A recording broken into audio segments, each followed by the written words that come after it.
It all began 1,000 years ago, during the war against the Demon King. On the day when the demonic beasts stormed across the front lines to slaughter humanity, it felt like the start of another overused tale, one seen countless times before. But let's continue. Soon you'll see how this story is unique. So, the blood-soaked war dragged on, endless and brutal, with humanity clinging to survival.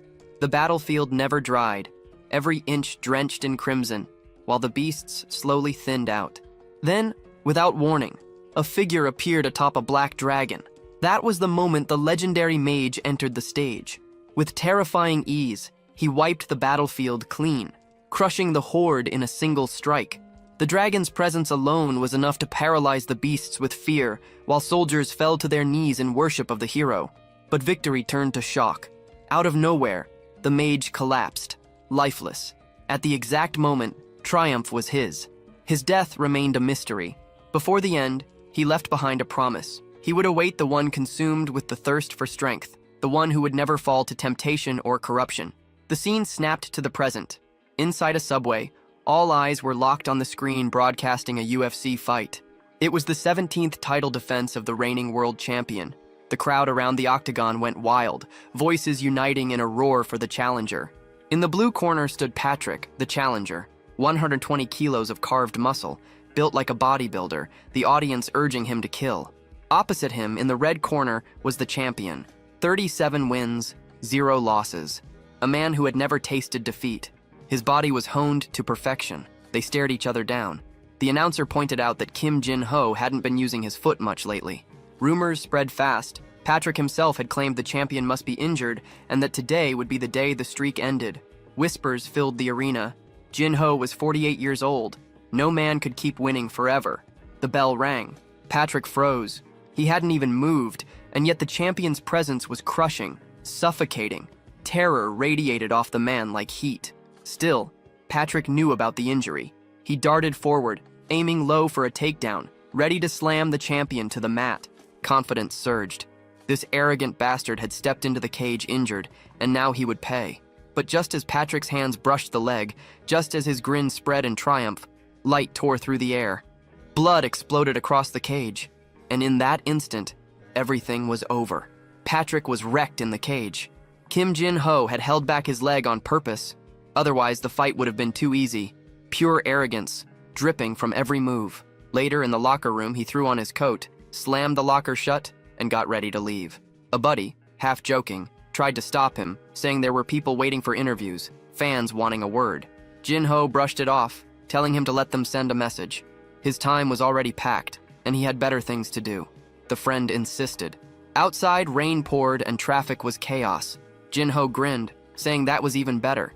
He'd run through it and arrive quicker. The next moment, the door slammed, and by the time the friend tried to follow, talking about the 30 kilometers ahead, Jin-ho had already vanished. Now it was the reporters swarming the coach, demanding answers about how he had built such a legend. Jin-ho headed home while the coach stood there, heavy with a sadness only he could feel. His mind replayed the first time he had seen the kid fight. The debut ended with a knockout punch. The second, a brutal elbow. Most fights never even lasted 30 seconds. That kind of talent only left a hollow feeling behind. The coach was certain. No one alive would ever stand against Kim Jin-ho until the day he decided to retire. To the press, he revealed the truth. The so-called injured leg was nothing more than a way to make the fight harder. Sometime later, Jin-ho arrived at his apartment, drenched from the storm. The doorway stacked high with gifts from fans. The man wasn't just a champion, he was the world champion, and his home proved it. Inside that apartment building, he had carved out a mansion, a massive domain that screamed victory. Yet what he loved most wasn't the trophies or luxury. It was the glowing rig in the corner, the gaming PC. Jin-ho wasn't just a fighter, he was hooked on games, obsessed with one in particular, Last Savior. A title so brutally difficult that even Korean players, who lived for punishing challenges, had abandoned it. Not him. For 10 years, every single day, he had been grinding, fighting against stronger enemies and terrifying monsters. That was his second life. That was his training. Sitting at the screen, he smiled, hoping for once he wouldn't win like always. On the battlefield, his character stood ready. What thrilled him the most was the rush of facing down a monster. Once again, he was locked in battle with the Demon King, Azar. Time passed, and Jinho's face shifted. He stood toe-to-toe with the towering creature, its health bar almost drained. His eyes locked on the HP gauge, disbelief hitting him hard. At this pace, victory was his. He struck again, demanding resistance from the weakened foe. He slashed at the legs, questioning how something so obvious wasn't being avoided. The NPC flailed, struggling to fight back, but it was useless. Jinho's blonde avatar carved through it with ease, irritation growing at how predictable the patterns had become. Every single attack connected, flawless and unchallenged. A lion's aura flared, unleashing a storm of blades across the Demon King's body. When he booted up the game today, the goal had been simple: fight hard, chase victory. But now, staring at the inevitable, fear twisted inside him. He didn't want to win. He willed the Demon King to endure, to strike differently, to push back. He bent his own commands, even sabotaging inputs to avoid sealing the fight. It didn't matter. One final slash cut Azar down. System messages flared across the screen, hailing him as the first player to ever kill the Demon King. Jinho froze. His expression hardened. He was now champion in two different worlds. The mouse drifted on the desk, his anger boiling. Who was left to face him now? What opponent could exist? His mind wandered absurdly. Maybe he should charge into the storm, find a bear in the forest and wrestle it. But then, in the clouds above, a golden light cracked open, followed by a jagged bolt of lightning. He sensed something racing toward him, eyes darting upward just as the strike slammed into his apartment. The screen went black. Vertigo washed over him, his whole body buzzing with numbness. He blinked, and suddenly the rain was real, falling around him. Confusion spread. When had he even stepped outside? His gaze dropped. Strange orange pants clung to his legs. A hand gripped his shoulder. A voice barked his number, 218. A blonde girl with piercing blue eyes stood beside him, urgency blazing in her stare. The number 172 was printed across her chest. She rushed him forward, warning that wasting time meant death. Still dazed, Jinho turned and realized where he was. Ahead, dozens of inmates were running for their lives inside a prison shaped like a fortress. His eyes locked on one of the flags, an eagle stitched into the fabric. The pattern felt familiar. Before he could process it, 172 yanked him back to reality, reminding him this was their last shot at escaping. If they missed this chance, they'd rot forever inside the butcher's prison. The weight of that name hit hard. The infamous prison, feared by all, now stood before him. Even with the pieces coming together in his head, Jinho was still groggy, dragged along by 172. Around them, prisoners pulled at the gates in a desperate tug of war. His instincts screamed it had to be a dream, yet the sharpness of it all made it impossible to deny. He ran with her, thoughts swirling, trying to grasp how he ended up inside the very game he used to play. In the end, he forced himself to calm down, first escape, then figure out the mystery. Suddenly, he froze. Something didn't sit right. He pulled 172's attention toward the chaos. This was supposed to be the most secure prison of all, yet the place was falling apart too easily. She explained Clark, the director, wasn't there. He had stepped out, and that was the reason for the uprising. But Jinho didn't buy it. He grabbed her by the collar and dragged her the opposite way. She fought back, furious, but his instincts roared. This prison was far too secure to collapse like this. Whoever went through that gate wasn't coming back alive. While 172 struggled against him, the others finally ripped the door open. Celebrations erupted, shouts of freedom filling the air. Dozens poured through, laughing, convinced they were saved. Their joy ended instantly. Blood sprayed, limbs tore apart. Out of nowhere, Clark stood before them. Cold eyes, brutal presence. His voice echoed as he condemned them as worthless insects. With a single command, his troops swarmed in. 172's face twisted with shock, questioning his sudden appearance. Jinho didn't hesitate. This was a setup from the start. Panic exploded.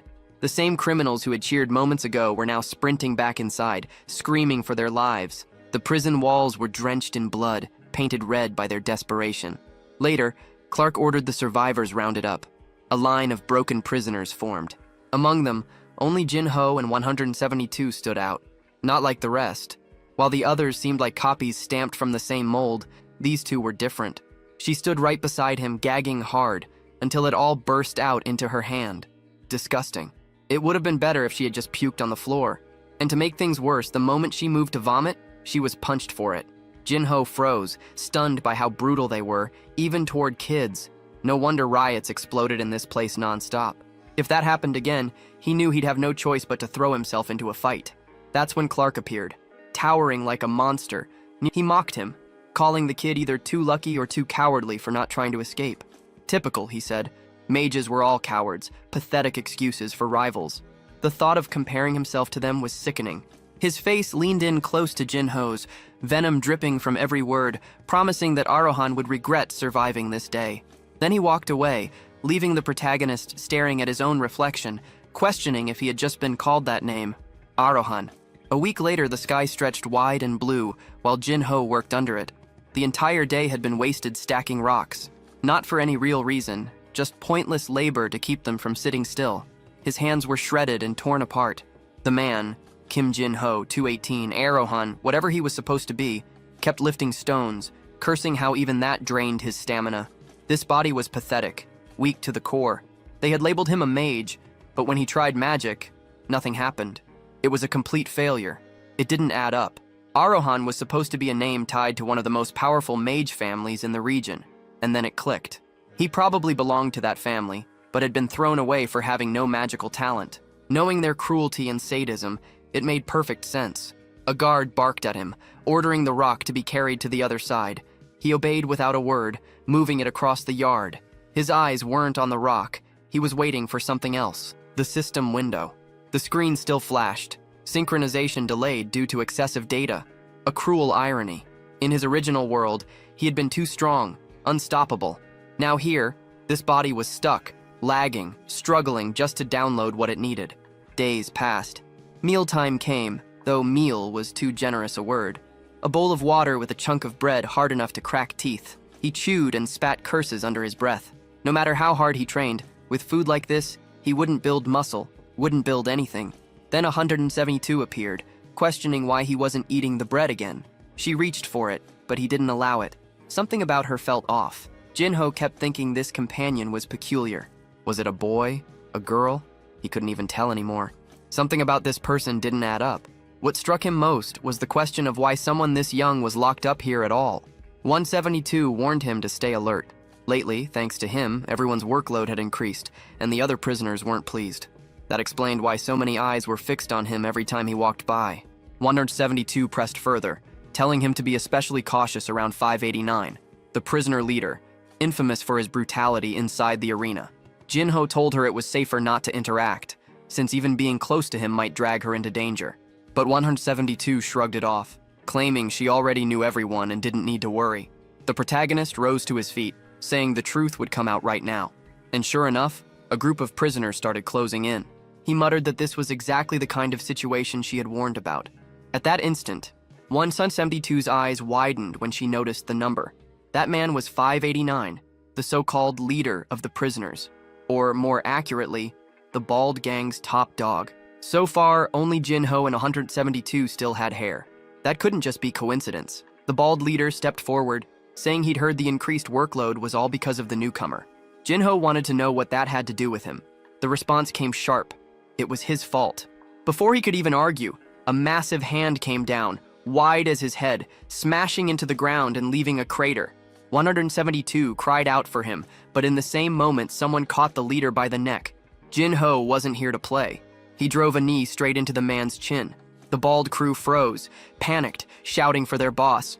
But Jinho's expression shifted. This wasn't like before. His strike had done nothing. 589 glared at him unimpressed, asking what kind of weak hit that was. Then he snatched Jinho by the collar, ready to spin him through the air like a toy. The hit sent him flying into the wall like some protagonist caught in the middle of a messy breakup. His friend panicked nearby, shouting for 218. The boss stood tall, declaring that if the kid survived that throw, it only meant his death sentence had already been written. But the timing couldn't be better. Synchronization finally hit 100%. The villain's grin widened, clueless about what was about to happen. It was like someone had finally plugged fiber optics into this cursed system that always lagged. The real fight was about to start. Jinho rose, body blazing with energy, fists glowing with blue light, aura spilling into the air. The bald thugs stiffened, watching as he flexed his hands, shifted his stance, and warmed up his footing. He was already squared like an MMA fighter, inviting the boss into the ring. The boss sneered, mocking him for being abandoned by his own clan and still acting high and mighty. Jinho didn't care for words anymore. He demanded action. The boss lost patience and charged straight at him. Jinho spotted an opening, snapping out a low kick toward the leg. But it wasn't that easy. The boss caught his foot mid-swing, grinning, ready to teach him a brutal lesson. Wrong move. Jinho twisted, spinning with force, and smashed the side of the man's head with a clean strike. The boss staggered, dazed, only for another blow to slam into his chin before he could recover.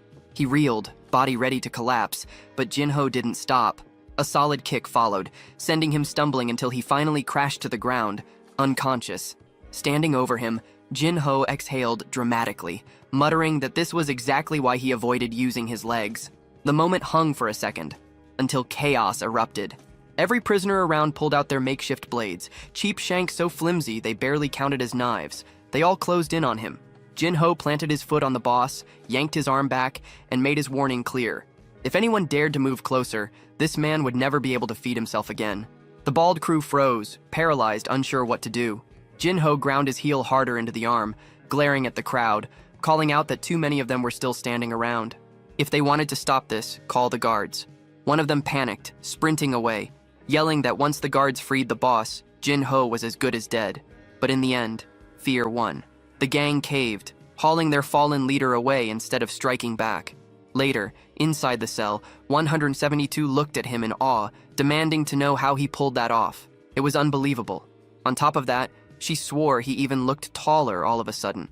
Something had changed. Jinho brushed it off, saying it was the result of hauling rocks day after day. But the truth was different. What really happened was his body syncing with his real-life stats from the game. For the first time, the protagonist had dragged his real body into this world, because it was way more overpowered than the one inside the game. Normally, it was always the opposite. Some weakling thrown into a body that turned out amazing. But here, it was reversed. What stunned him most were the stats. Zed Arahan, loaded with S-rank immunities. Immortal Duelist, Challenger rank, S-rank Archmage. Grim carried everything stacked, but something was off. His class really was Mage. That alone cut his agility, strength, and defense by half. And worse, even as a mage, he had 0 mana, which meant he was losing half his attributes for absolutely nothing. It made no sense. The Arahan family was supposed to be full of prodigies, geniuses blessed with magic. Yet here he was, stuck in a trash body that contradicted everything. Meanwhile, 172 just stared at him, baffled, watching him mutter and laugh like a lunatic on his bed, trying to make sense of why he had reincarnated into such garbage.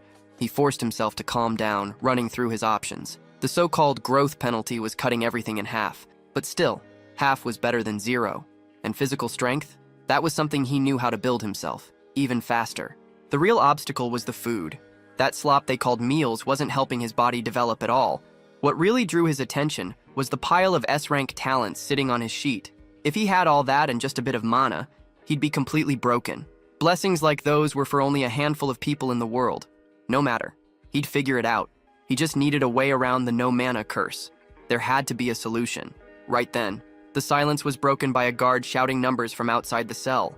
The ones called were forced to line up and leave. He asked what was happening, and 172 explained. Those people were part of the death coup. One last meal, then execution. He nodded, then asked his companion's name. To his surprise, the answer was Ryu, a friend after all. The protagonist introduced himself as Zed Arahan. Zed asked if Ryu planned on staying in prison long. Ryu answered casually that he'd be escaping soon. Zed wanted to know how. The answer was simple. The guard in front carried the key. Zed figured Ryu was planning to steal the key, but Ryu shut that idea down fast. The man guarding it might be retired, but he was still a 5-circle knight. And Clark wasn't just any knight. He was the embodiment of everything that despised mages. In the world of Last Savior, knights and mages had always hated each other, and Clark carried that hatred like a badge. Now Zed had a bigger problem. How the hell was he supposed to escape a prison locked down by a 5-circle warrior? But Ryu brushed it off, saying the trick wasn't strength, it was subtlety. Just steal it without Clark ever noticing. For someone raised on the streets, that wasn't impossible. The issue was Clark himself. The man was too sharp, too alert, and so far no opening had ever appeared. Zed grinned. For the first time, he could actually see a path forward. The next morning, work began again. A guard announced new orders.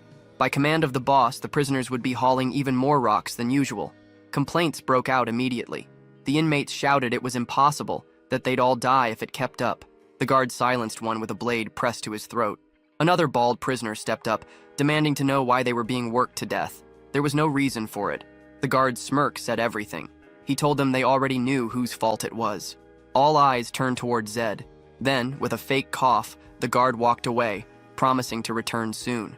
172 warned him. It was obvious. They were setting him up, feeding him to the mob. Zed had already noticed something off about these so-called knights. They weren't following any real code of honor. Their behavior was closer to thugs in uniform. Ryu slipped out quietly, refusing to get involved. But judging by his look, he had some kind of plan. He swore he wouldn't let Zed die here. Meanwhile, the prisoners came to the same conclusion. The work would only get easier if Zed was gone. The protagonist smirked. So be it. An unavoidable fight. The first thug charged, only to be met with a crushing knee to the chin. His body dropped hard, a heavy thud against the ground. The others froze, suddenly unsure. Who was next? Who had the guts to rush him now? Zed taunted them, daring the whole crowd to come at him together. The second wave surged forward, and the first to reach him caught a hammering blow straight to the skull. He collapsed instantly. Zed didn't stop. Elbows flew, fists smashed, bones cracked. And through it all, his rage boiled. These idiots kept coming one by one, lining up for slaughter instead of storming him all at once. Another one dropped to the ground, and Zed muttered that these guys had no bite. The moment he caught a glimpse of movement, he ducked low, barely slipping past a strike. He answered with another knee, headbutts, fists flying, chaos everywhere, a full-on brawl. From a distance, Ryu watched in shock. Bodies piled up in Zed's wake, and he realized he had never known his friend was this strong. Right then, someone beside Ryu whispered for him to follow. Meanwhile, Zed drove his boot into another stomach, sending the guy crashing down. As expected, the thugs pulled out those tiny knives again, barely 3 centimeters, but dangerous enough. Zed smashed one straight in the face, daring the next wave to hit harder. And now he was enjoying it. This was his element. His whole life had been built around fighting, and nothing thrilled him more than standing at the edge of death. The rush of slipping past a strike that could have ended him. That was his addiction. It was why he lived for the game, why martial arts consumed him. Another chin cracked under his fist. Another neck rattled beneath his blows. He looked unhinged, completely wild. Then, suddenly, a heavy foot landed on his back, someone roaring his name. Zed Arahan. A pale, twitchy kid grabbed Ryu and threatened his life. Ryu struggled, biting, thrashing, but held tight. The lunatic promised that Ryu's death by a 2-circle knife wouldn't even be shameful. He lunged forward, but Zed slipped away, vanishing before the strike could touch him. The attacker froze, confused, swearing he had disappeared. His head whipped to the side, and there Zed stood, already talking casually with Ryu like nothing happened. The pale freak demanded to know what magic that was. Zed's smirk answered, "No magic, just pure movement." His body shifted smooth as a dancer, then snapped with brutal precision, slamming a perfect strike into the neck. The pale kid skidded across the ground, dragged like trash. That was when Clark arrived, calling for number 218, demanding an explanation. Before Zed could speak, Ryu stepped in, insisting 218 was the victim. He explained he'd been taken hostage, and Zed had saved him. Clark's eyes swept over the floor littered with unconscious inmates. His jaw tightened, fury simmering, annoyed that his men kept ending up as nothing more than punching bags. Clark's eyes narrowed, and he demanded to ask Zed something, whether he had been using mana. Zed, barely interested, shrugged it off with a half-hearted maybe. In response, Clark unleashed his aura. The pressure hit instantly. Prisoners collapsed, gasping for air, choking on the weight that crushed down on them. Even Ryu, who had been struggling to stay upright, dropped hard to the ground. Now it all made sense. Through it all, Zed stood steady, untouched. A translucent mana barrier surrounded him. One of his S-rank traits had triggered resistance to suppression. He understood now. It wasn't just resistance. It was mental immunity. His thoughts burned with arrogance. Of course this was the case. He had reached the peak on Earth, 27 straight wins at the highest level of the world. No average thug from this place could ever make him tremble. Clark, however, was losing it. He couldn't stand seeing the kid still on his feet. His fury boiled over. How the hell was a bastard with no mana resisting his aura? He poured even more into it, pressing harder, the force growing so suffocating it was on the edge of breaking everything around them. But S-rank suppression resistance was absolute. Zed didn't budge. He stood calm, one hand on his hip, unfazed, as if the crushing pressure didn't even exist. Clark's face twisted. None of it made sense. The guards begged him to stop, warning that at this rate, the whole place would die. Finally, Clark cut the aura. His glare locked onto Zed, voice sharp. He told the boy to calm himself or he'd slit his throat at any second. With one last murderous stare, he turned away, ordering everyone back to work. But Zed wasn't done.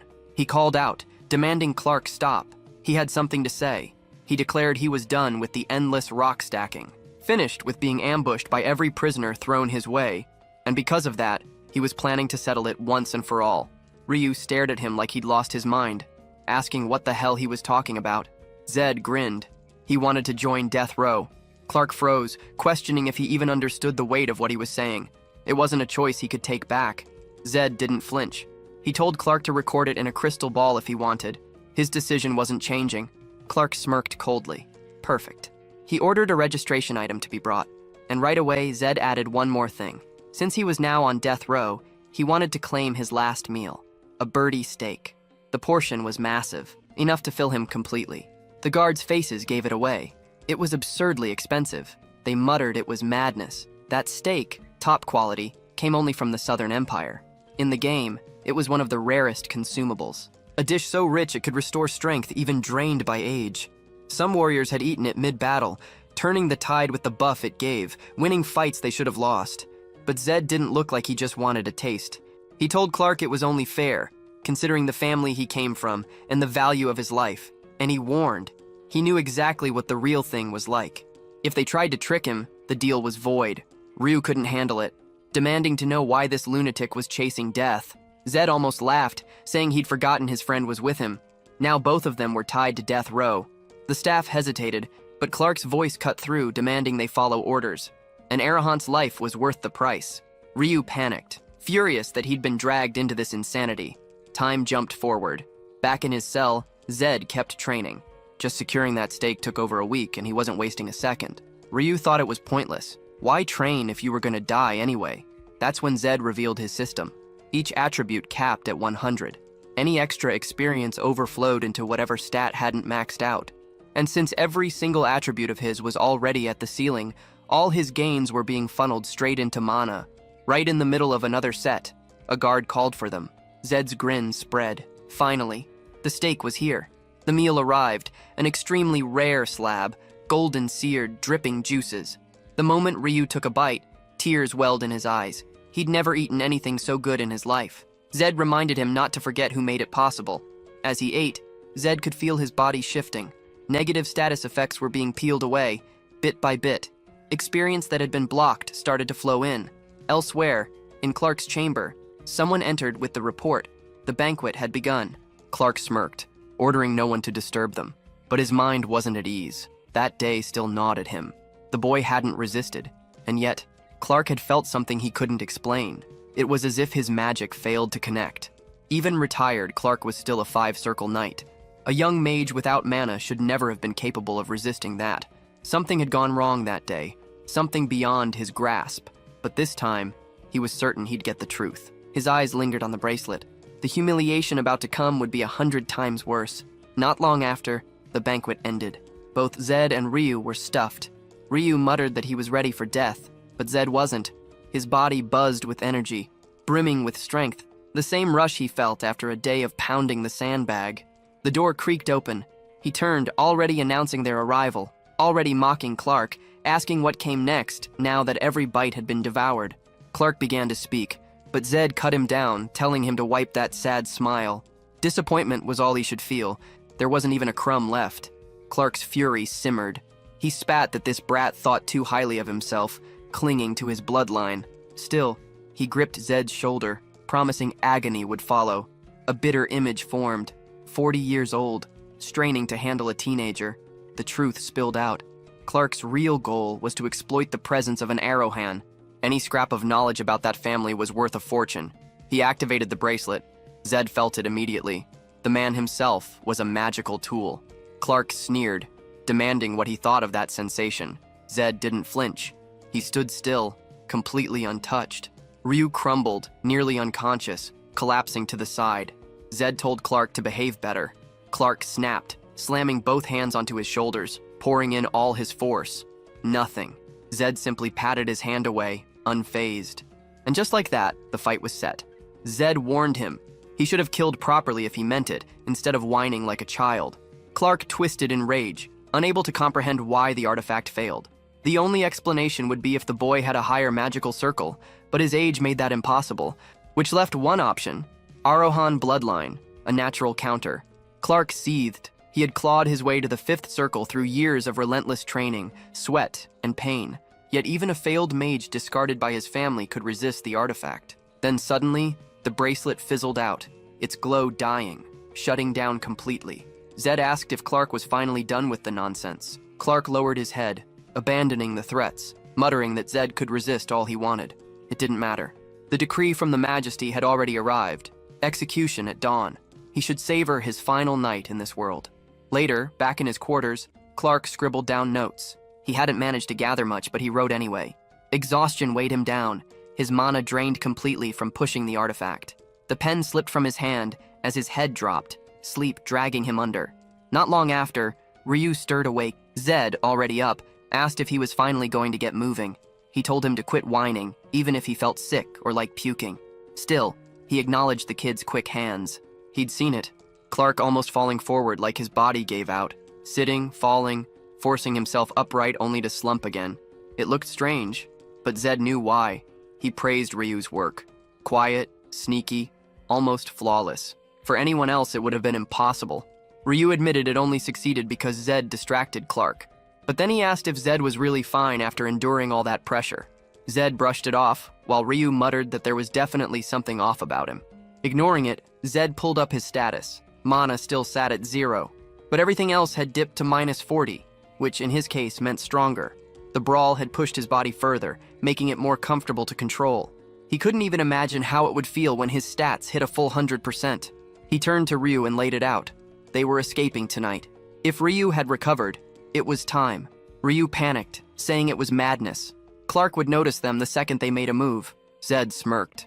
Not a chance. Clark was asleep. The reason was obvious. The bracelet drained an absurd amount of mana, leaving nothing but exhaustion behind. Zed had seen the moment it powered down earlier, and that told him everything. Clark would be out cold.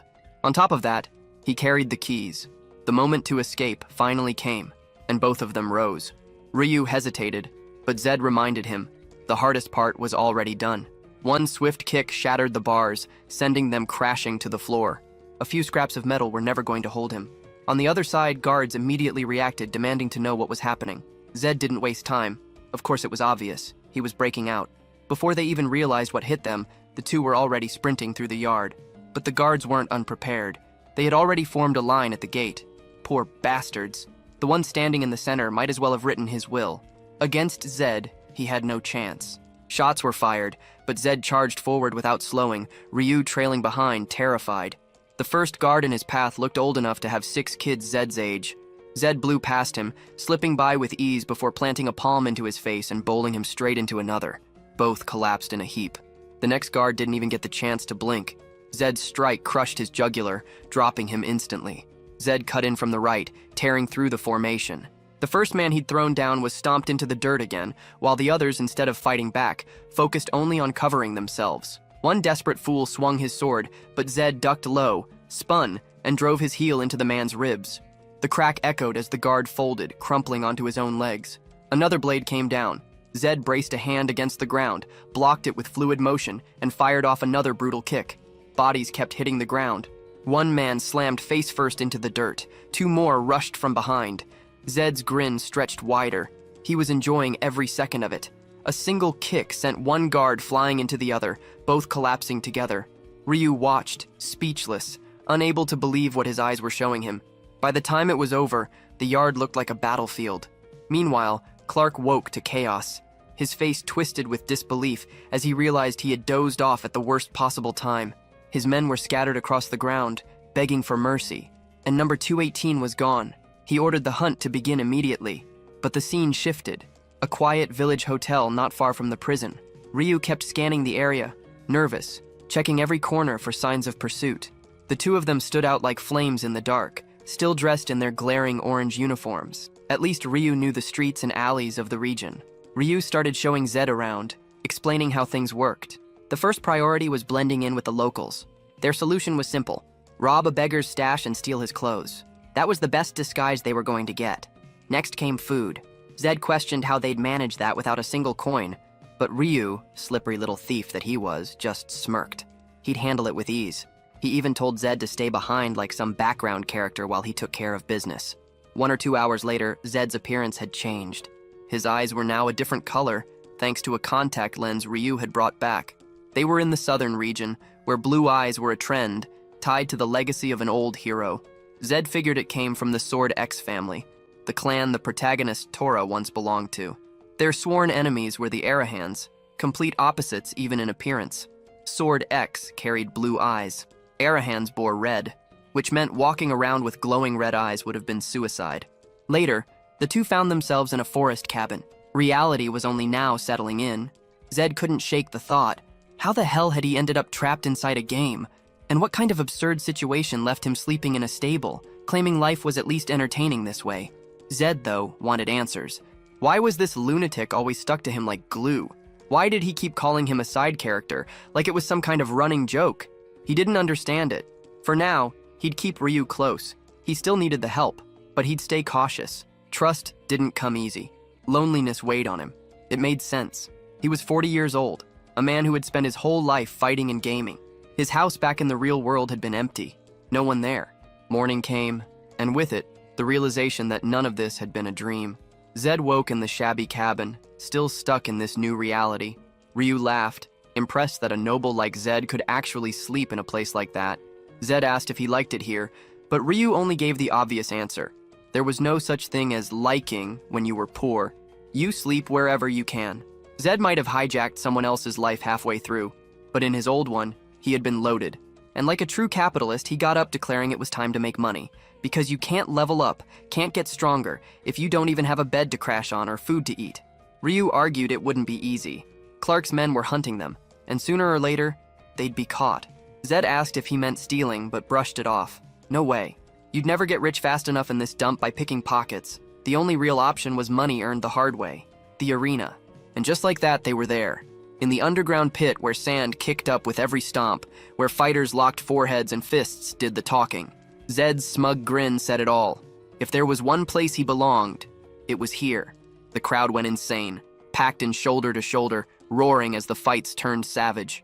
Ryu already doubted everything, swearing this had to be the wrong place. But Zed? He was locked in. To him, this was perfect. Inside the pit, one guy sank his teeth into an opponent's shoulder, only to get blasted across the face with a cannon punch. Spit, blood, and sand flew. Chaos everywhere. No rules, just survival. Punches to the ribs, bites, headbutts, anything went. The audience loved it. Ryu looked horrified, but Zed cheered like a man possessed. The fights were sharper than he'd expected. He thought he'd see nothing but amateurs, but these brawlers actually had skill. Then came the monster. Walmart Ujiro Hanma barreling in, fists swinging. He hammered the big guy with a clean shot, then strung together a brutal combo that left the man broken. Ryu panicked, shouting at Zed to rethink this madness, but when he turned, Zed was gone. The audience erupted in confusion. The beast of a fighter stood with blood on his hands, only for the crowd to gasp. Zed stood there gripping his opponent's arm, calm, cold, telling him to ease up. The brute froze, thrown off balance, unsure what he was facing. Ryu thought his friend had lost his mind, and the women in the stands screamed at the referee, asking if he'd been paid to just let someone die out there. Ujiro tore his arm free from Zed's grip, demanding to know if this brat was some noble with a death wish. But Zed denied it flatly. His look alone should have been enough. He was nothing but a street rat. The crowd erupted, jeering, demanding Ujiro crush the kid who had dared to interrupt the fight. Zed welcomed it, claiming he'd take full responsibility with a battle worth their attention. Ryu panicked, ranting in his ear, spitting out a storm of protests, but Zed silenced him. All his friend needed to do was bet everything he had on him. Ryu resisted, but Zed reminded him the steak they ate had been far too good. After this, they'd be feasting again. The fighters squared off. Ujiro sneered, calling the kid insane, but at least he didn't look afraid. Then something about Zed made his eyes narrow. His stance was sharp, breathing steady, gaze sharp with a killing aura. His posture was cleaner, deadlier than anyone Ujiro had ever faced in that pit. A chill ran through him. Fear? Impossible. How could he be shaken by a kid? Furious, he rushed forward, convinced none of it made sense. But his charge was cut short. Zed's fist snapped across his cheek like a cannon blast. Blood gushed from his nose instantly. Zed mocked him, breaking him down like a coach scolding a rookie. You never start a fight with a punch that comes from behind the shoulder. He punished him with a rapid combo, each strike cracking into Ujiro's jaw. Zed explained it mid-beatdown. You always keep your arm forward, defense and attack in one. Ujiro was helpless, his face battered by a storm of machine gun punches. Blow after blow, his features swelled, his defense shattered. Ryu had his eyes shut tight, whispering desperate prayers. When he finally cracked them open, he saw Ujiro already on his knees, broken in the dirt. Zed stood there, smirking, calm as ever. Ryu was in disbelief, but why? Had he forgotten Zed had already destroyed an entire prison block on his own? Poor Ujiro gasping, vision blurring, seeing only shadows. He couldn't accept it. Losing to a kid in front of everyone, it was the ultimate humiliation. Ujiro swung one last desperate punch, but Zed slipped past it like nothing and went full barrage again. A clean final strike cracked across the pit, dropping him flat on his back. Zed didn't waste time. He turned to the referee, demanding the match be called. He'd already won, but this was a betting house. The ref knew if he announced Zed the winner, the crowd would riot. Still, he had no choice.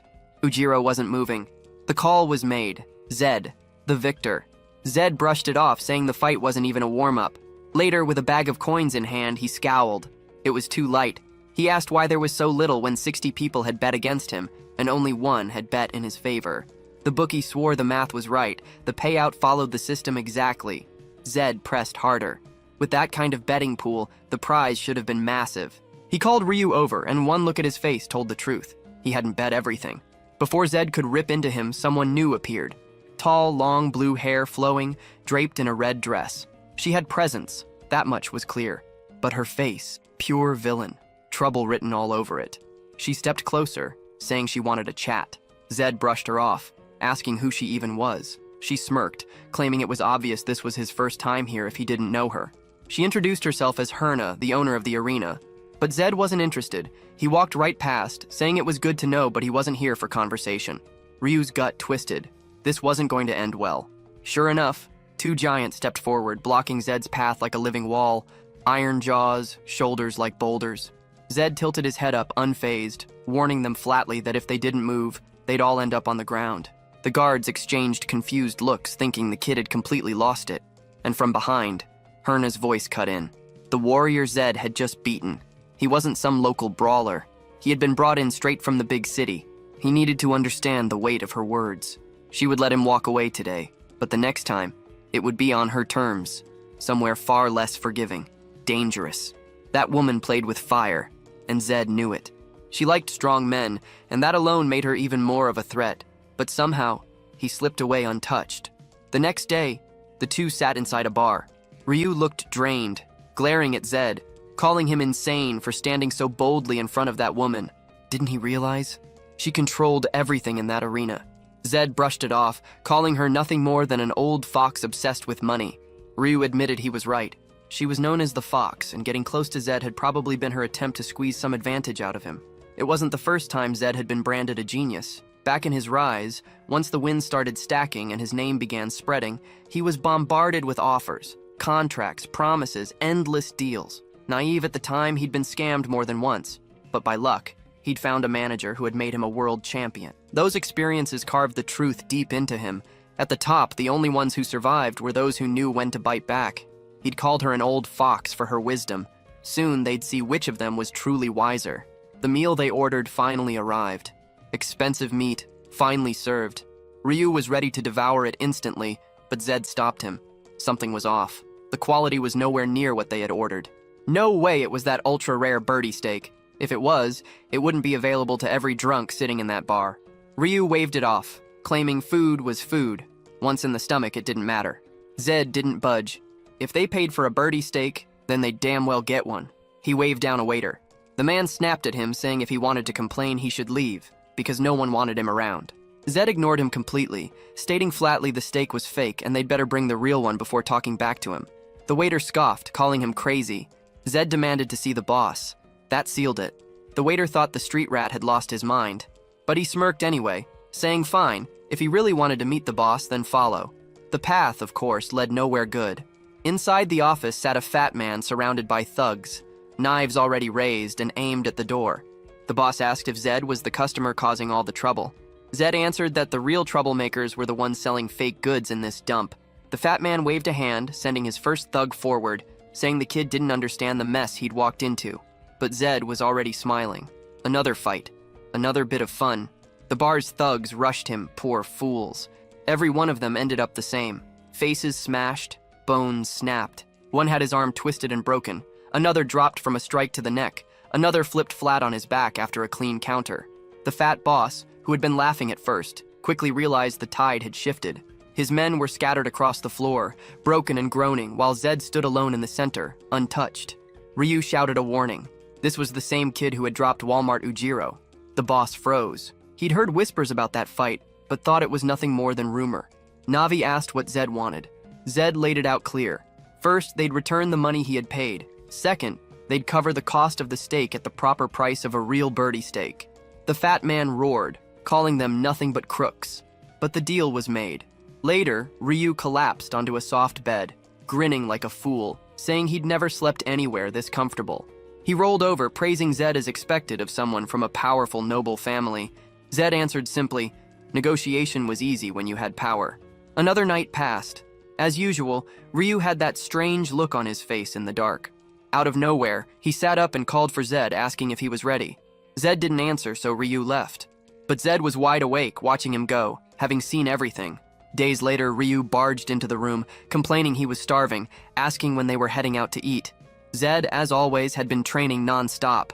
Ryu asked how he never took a single break. Zed stood, pulling up his stats. Unfortunately, they weren't moving anymore. No matter how much he trained, mana remained locked at 0. He figured maybe it was because he was pushing from nothing to 1.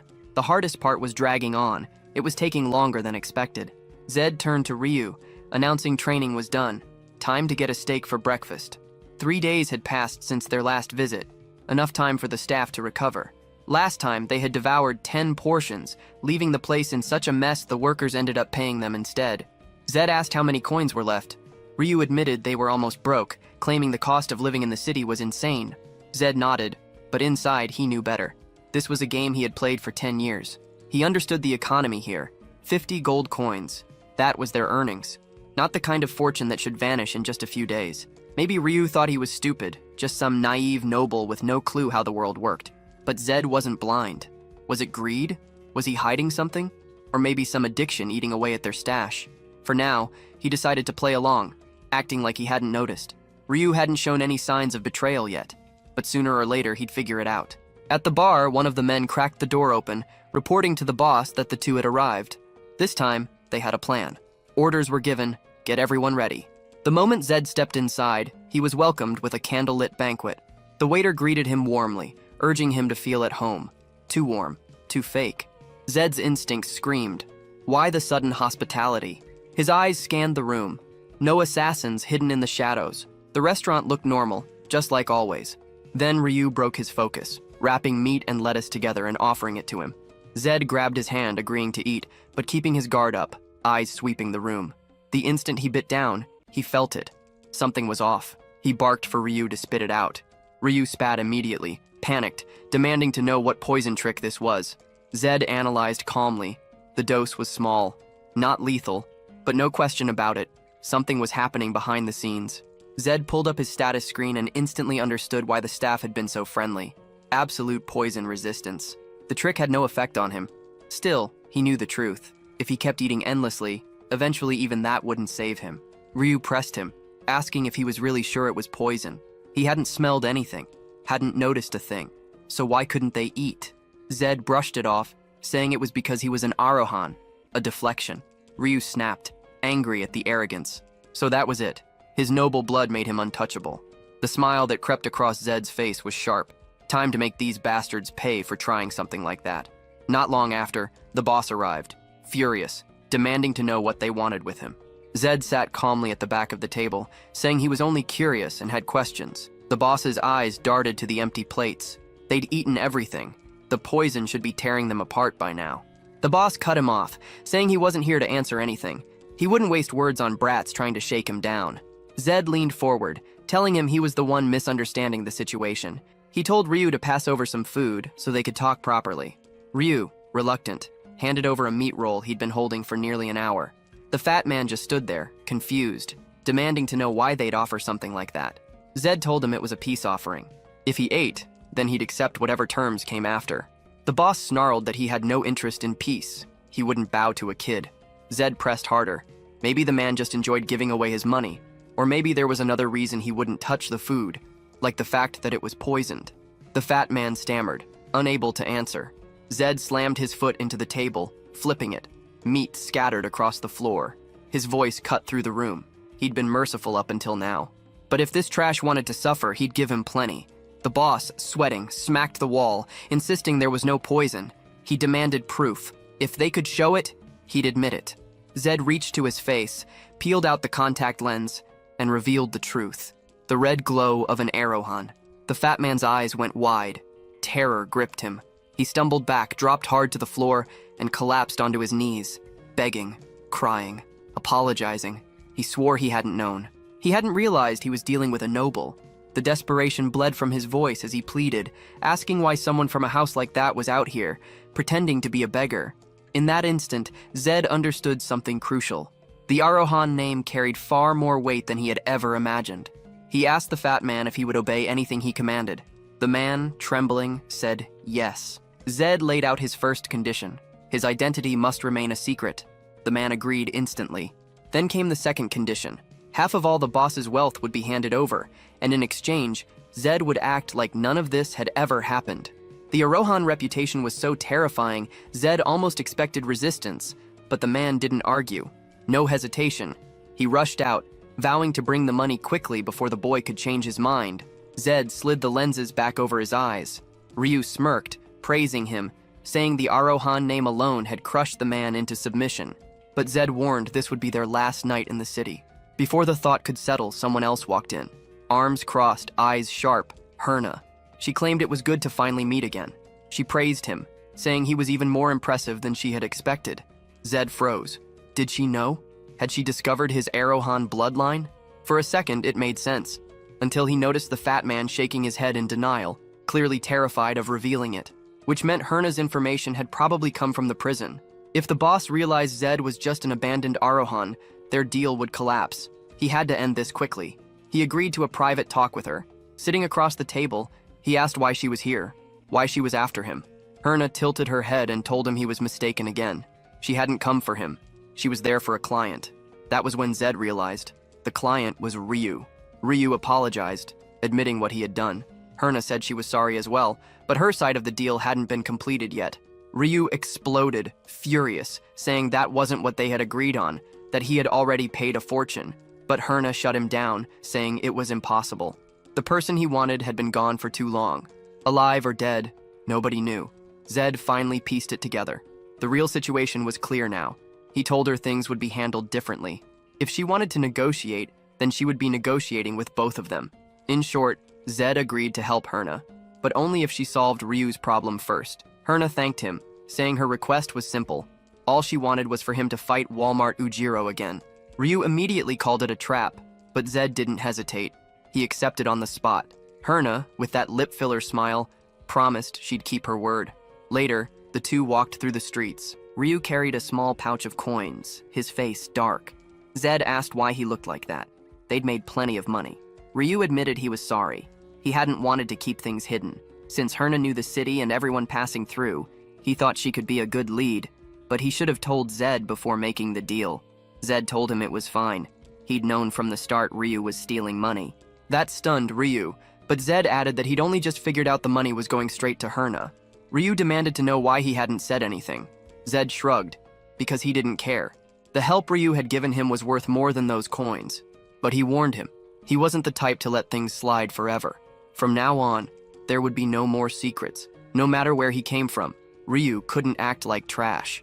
He apologized, swearing he'd never do it again. Even so, he begged Zed not to take the fight. They could just grab the money and disappear.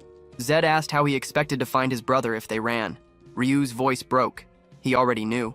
Herna was going to scam them again. Zed thought about it. Ryu wasn't an idiot. His choice to go to Herna meant he was desperate. He knew it was a bad deal. He knew the odds were low, but he had no other way. And Herna? She was the kind of predator who thrived on desperate kids like him, bleeding them dry, then tossing them aside.